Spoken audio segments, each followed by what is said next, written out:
Welcome back. I'm thrilled to see you. Kling just dropped a new model, and we're testing it right now. I chose Higgsfield because its ultimate and creator plans include unlimited Nano Banana, Kling O1, and Minimax model creation for free.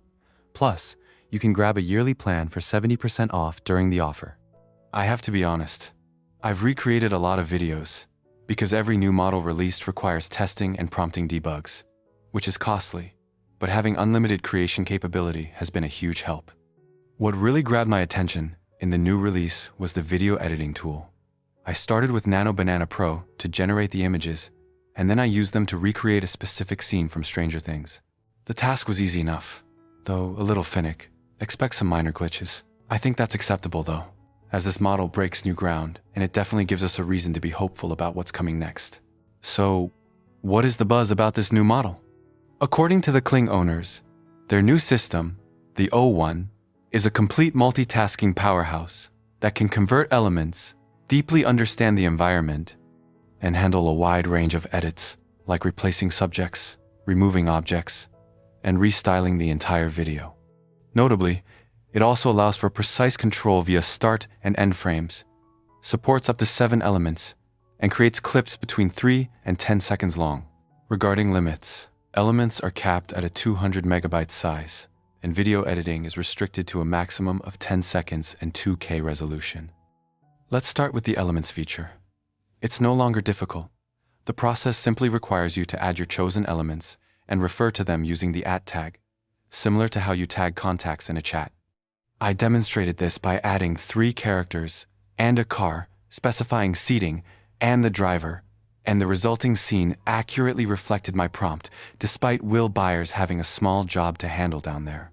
Overall, I consider the element creation to be a success, providing the simple workflow we needed. With that settled, let's move directly to my personal favorite feature, the video editing. We'll begin with the replacement function. To test it, I asked the model to swap out Steven for Vecna, and specifically mentioned that the change should include altering the reflection in the scene. The outcome is a success. I'm thrilled with how well it performs. Next, we continue with style transfer. I'm taking the video of the 11 character we created earlier and instructing the model to convert the entire visual style into a Minecraft aesthetic. After that, I simply click the Generate button. Remember, always utilize the proper tags when doing this.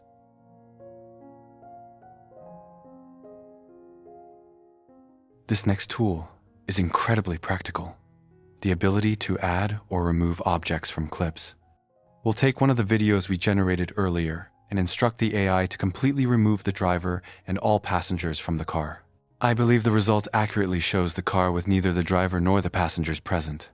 Therefore, I give this feature a thumbs up as well.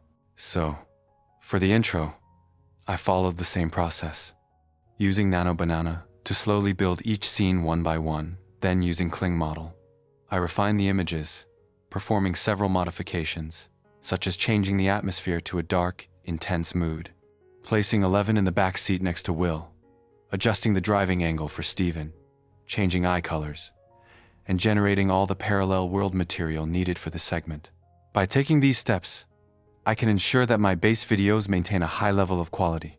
It slipped my mind to mention that the unlimited usage option is available for Nano Banana too. My next step was Kling. I started with simple shots and built the whole sequence step by step, using each finished clip as a resource for the next. I uploaded them to the video editor, added elements where needed, and used prompts to refine the video.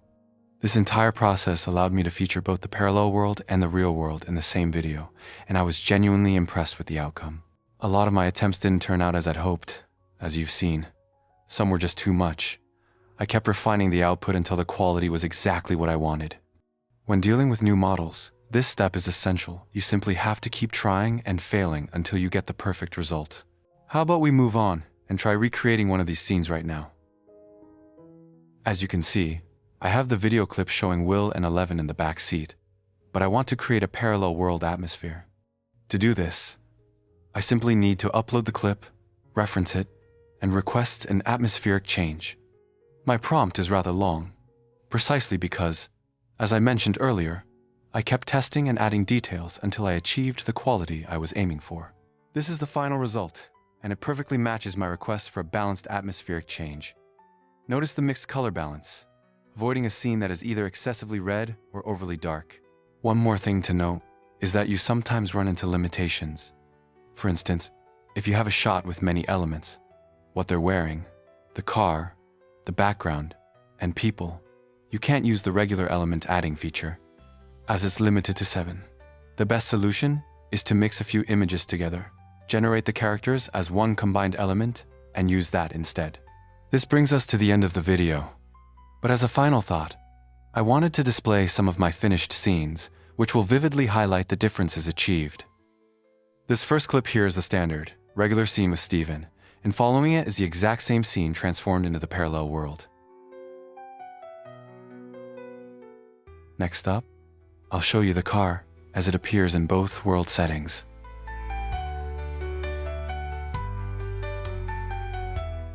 Then we have Steven driving into the forest.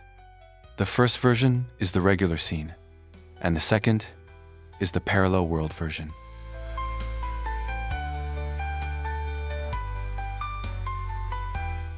Next, there is the shot of Steven seeing Vecna's reflection in the mirror, and then ignoring it.